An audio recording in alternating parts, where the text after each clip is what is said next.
In 1943, IBM punch cards were used to track every prisoner entering Auschwitz. 6 million people. 0 prosecutions. Today, Facebook is worth $900 billion. You probably used it in the last 24 hours. And in Myanmar, it helped fuel genocide. This isn't random. This is the pattern. The 4-stage corporate genocide playbook. IBM followed it exactly. Facebook is already at stage 2. This isn't conspiracy theory. We're talking declassified OS files. United Nations genocide findings. Internal company memos. Public record. Let me show you the pattern. Stage by stage. Stage 1.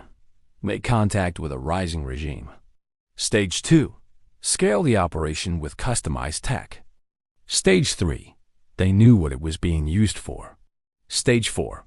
They got away with it, and it worked. IBM went from data processing to genocide logistics and came out richer, more respected, and totally intact. Facebook? Different century. Same playbook. Let me break this down. Because once you see the pattern, you'll start seeing it everywhere. IBM didn't start as a war criminal. It started as a calculator company. In 1911, it was called the Computing Tabulating Recording Company CTR. Just a bunch of engineers making time clocks and tabulators. In 1924, it rebranded as International Business Machines, IBM.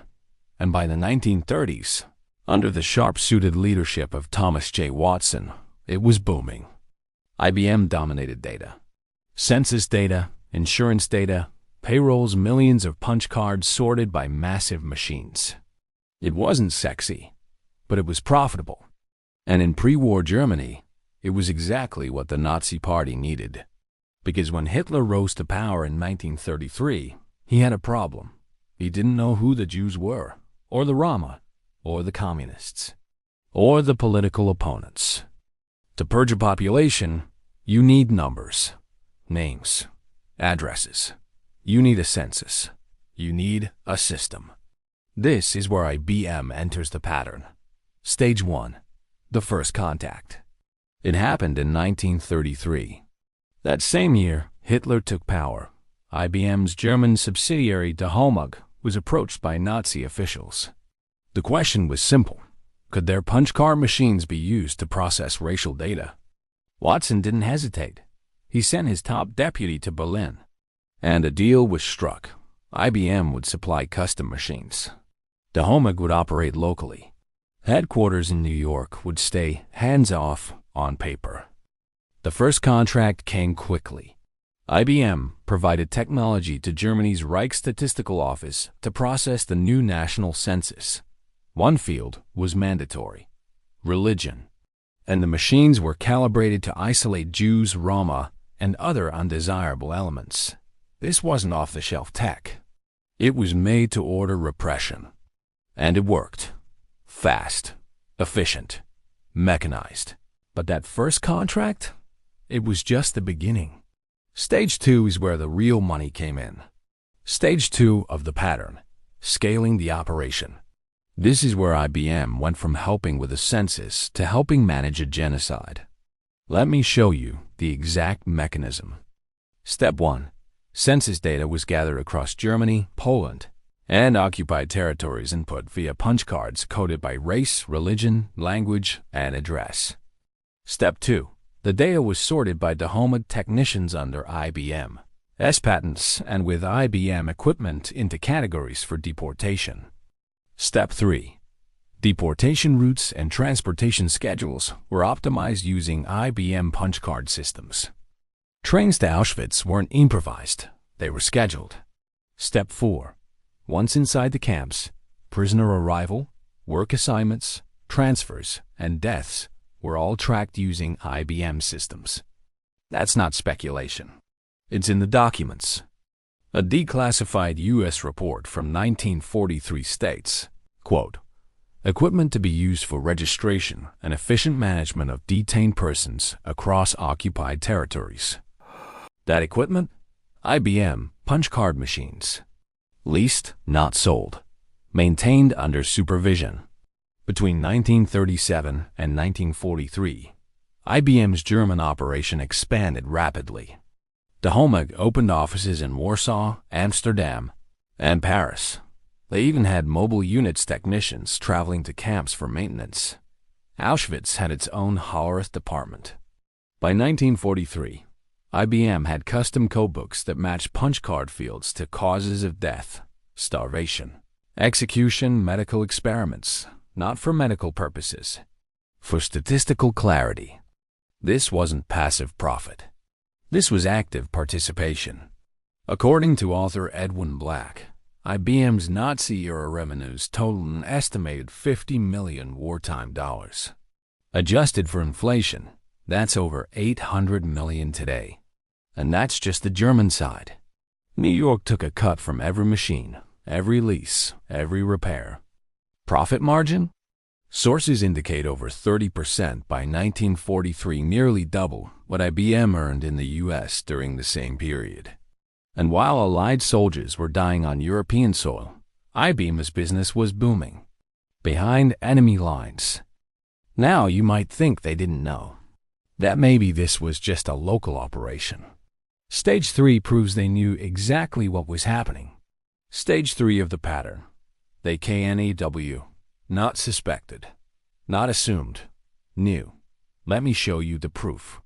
In June 1941, a memo was sent from Dahomey's Berlin office to IBM's New York headquarters. It requested permission to send technical staff into Poland to service punch card machines in newly secured territories. That meant ghettos. That meant camps. IBM New York approved the request.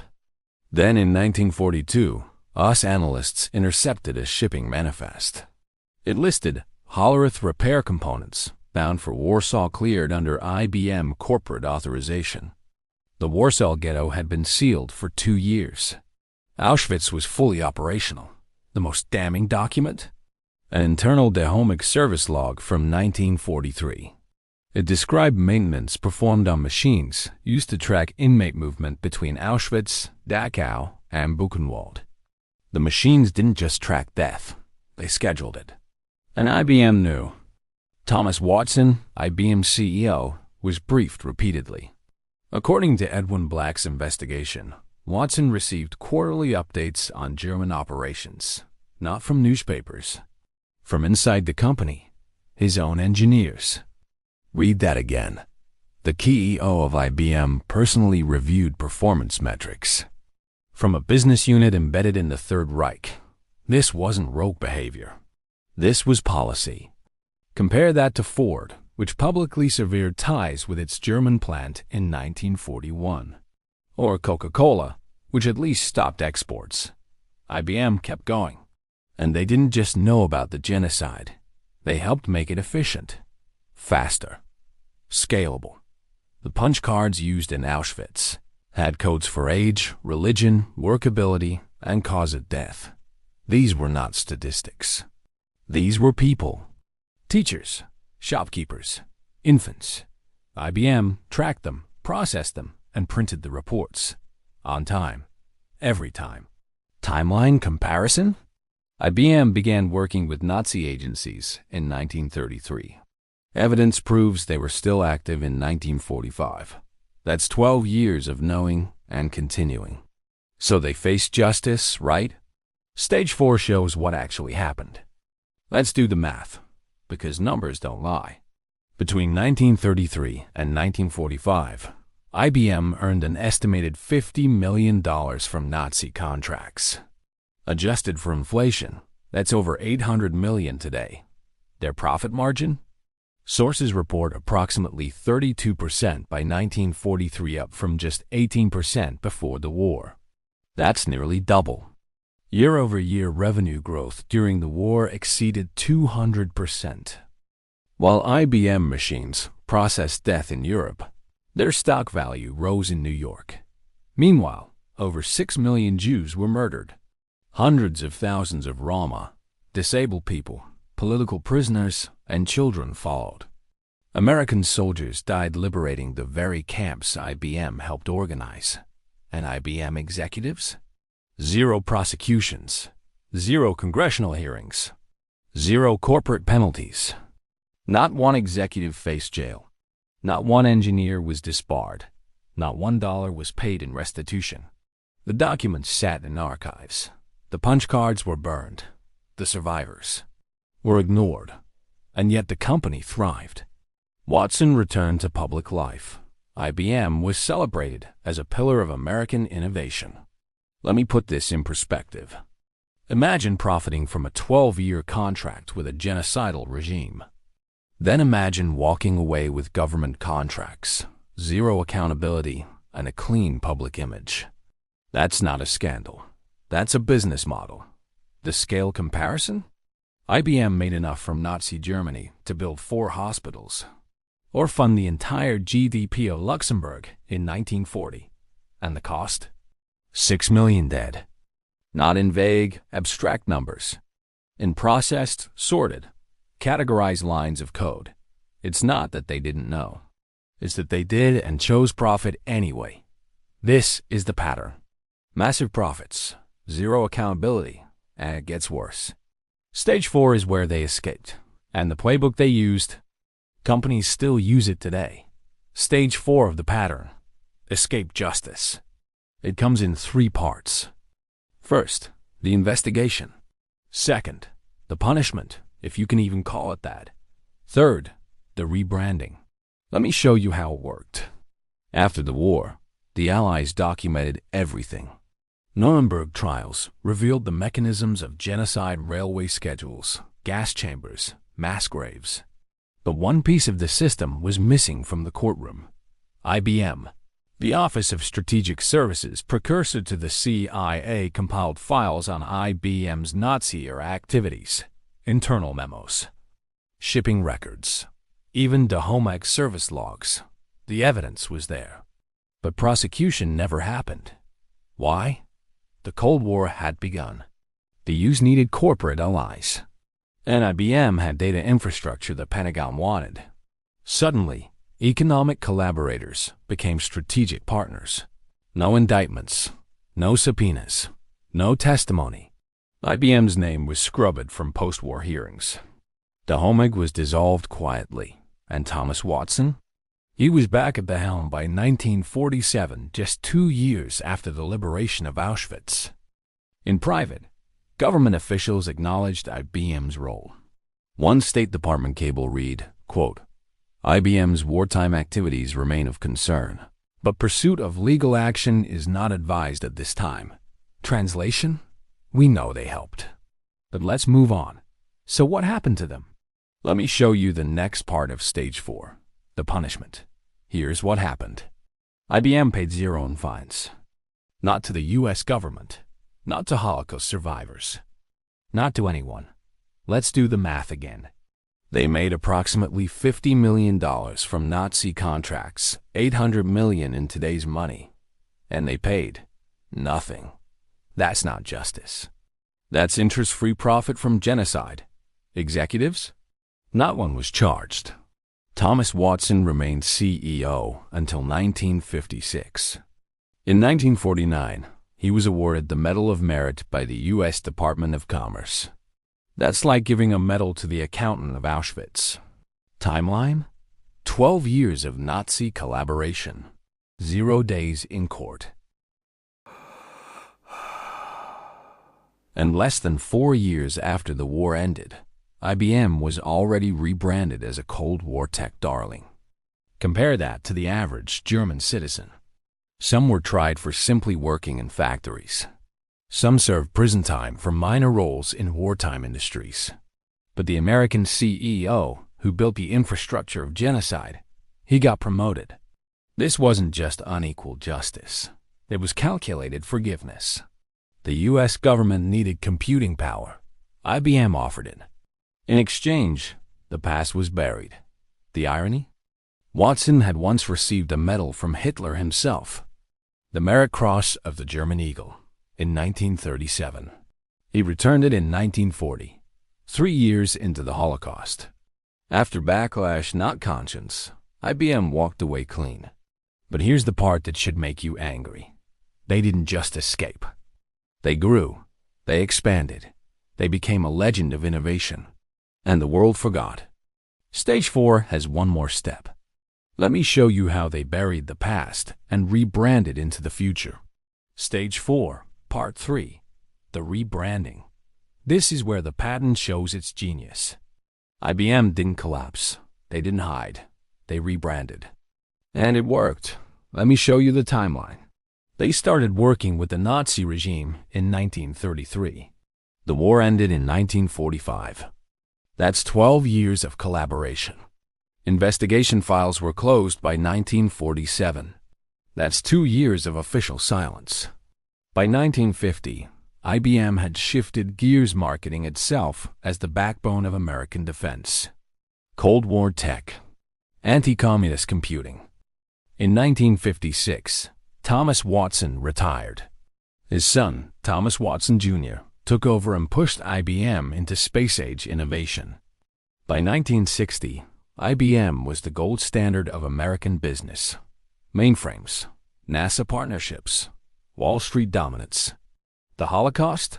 Not in the brochures. They launched the Watson Research Center, sponsored scholarships, became icons of clean, modern corporate power. Revenue soared. By 1970, IBM ranked among the top 5 most admired companies in the United States. And their role in the Holocaust? Erased, sanitized, forgotten. Their official company history? No mention of the Homog. No disclosure of punch-card operations in Nazi-occupied Europe. Public statements? We had no control over how our technology was used. Funny how that works when the service logs were signed from New York. Today, IBM is worth over $100 billion. It employs nearly 300,000 people. It powers banking, government, health, and defense systems worldwide. From genocide infrastructure to global tech partner. Same company, same name, same brand. Stage 4 complete. They made it out richer, cleaner, and more powerful than ever. And now the pattern repeats. Let me show you what's happening today with a company you already know. Fast forward to today. IBM got away with it, rebranded, grew. But what if I told you another company is already following the same pattern? Meet Facebook, or as it now calls itself, Meta, founded in 2004. Market cap? Around $900 billion. 3 billion users. That's nearly half of the world's population. And in Myanmar, it became the internet. When Facebook expanded into Myanmar in 2013, it offered free internet access through a program called Free Basics. But in practice, that meant one thing. For most of the country, Facebook wasn't a website. It was the internet. No content moderation, no local language staff, no hate speech filters. And in 2017, something horrifying happened. Mass violence erupted against the Rohingya Muslim minority. Over 700,000 people were forced to flee. Entire villages burned. Thousands killed. The United Nations investigated. Their conclusion? Facebook played a determining role in the genocide. That's not activist language. That's an official UN designation. The pattern was repeating.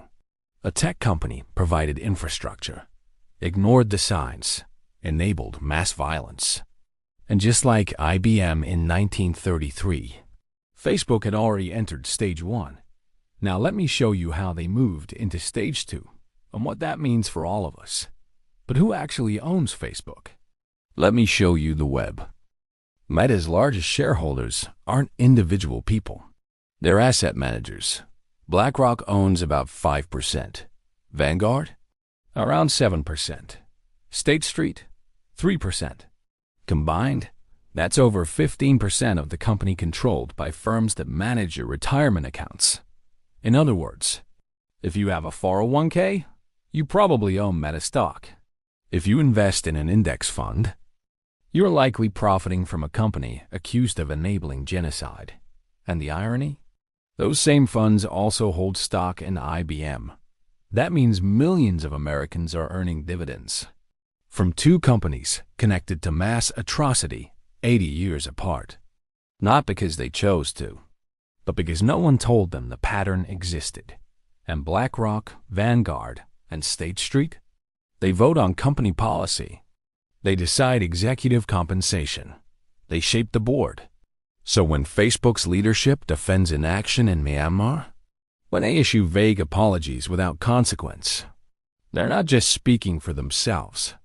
They're speaking for the shareholders, for the funds, for you. Let that sink in. Because this time, it's not just history repeating. It's your money doing the repeating. Now, you'd think they learned from history. They didn't. The pattern is repeating. Right now. Let me show you. In 2017, UN investigators warned Facebook repeatedly about rising hate speech in Myanmar. Posts calling Rohingya subhuman. Calls for extermination. Viral images claiming Muslims were plotting to take over the country. Facebook ignored it. They had no content moderators who spoke Burmese. No flagging system. No escalation protocol. Just algorithms. And scale. That same year, thousands were killed. Villages burned. Children executed. 700,000 Rohingya forced into exile. A 2018 internal Facebook memo leaked by a whistleblower reads, quote, "We should have seen this coming." Translation? They knew. Let me show you how the mechanism worked. Step 1. Hate speech spreads unchecked on the platform. Step 2. Real-world violence erupts coordinated through Facebook groups. Step 3. Investigations begin. UN issues a warning. Step 4. Facebook does nothing. No suspension. No meaningful policy change. No accountability. Sound familiar? IBM enabled genocide with punch cards. Facebook did it with an algorithm. IBM had technicians maintaining sorting machines. Facebook had engineers optimizing engagement. The result? Mass atrocity, scaled efficiently. And just like IBM, Facebook made billions. Their revenue in 2017, over $40 billion. While villages were burning, profits were rising. And yet, no one was fired. No one was charged. No one paid. The company? Still expanding. Myanmar? Still on Facebook. Different century. Same playbook. Stage 2, complete. And here's what nobody's talking about. Stage 3 is already beginning. Let me show you who wins and who loses from this pattern. Who wins? Meta's shareholders. In the 5 years after the Myanmar violence, Facebook's stock rose by over 100%. That's tens of billions in value, despite public scandals, hearings, and exposes. Mark Zuckerberg? He added over $40 billion to his net worth during that same window. BlackRock, Vanguard, and State Street, billions in management fees. All from your retirement accounts. Who loses? The Rohingya. Over 700,000 people displaced. Entire communities wiped from the map. And no safe return. Global trust in tech platforms. Democracy activists. Fact-based journalism in authoritarian states. And you, because when platforms like Facebook go unchecked, the cost isn't just foreign. It's domestic. It's systemic. Now let's do the math one more time. IBM made $50 million from Nazi collaboration, paid $0 in fines. Today, worth over $100 billion. Facebook enabled genocide in Myanmar, faced $0 charges. Today, worth $900 billion. Shareholders earn returns. Executives earn bonuses. And if you have a 401k, you're earning profits. From a pattern that already got 6 million people killed. Let that sink in, because if we don't learn to recognize the pattern, we fund the next one. Now you've seen the complete pattern. Let me show you why it repeats. Stage 1. A company makes contact with a rising regime. Maybe it's a dictator. Maybe it's a military junta. Maybe it's just a state with ambitions. Stage 2. The company scales the operation custom tech, tailored services, infrastructure for repression. All justified as business as usual. Stage 3. They know. Documents, warnings, testimony. They know exactly what their tools are being used for. Stage 4. They escape. No charges. No fines. Just rebranding, pivoting, and more profits. IBM followed this pattern in the 1940s.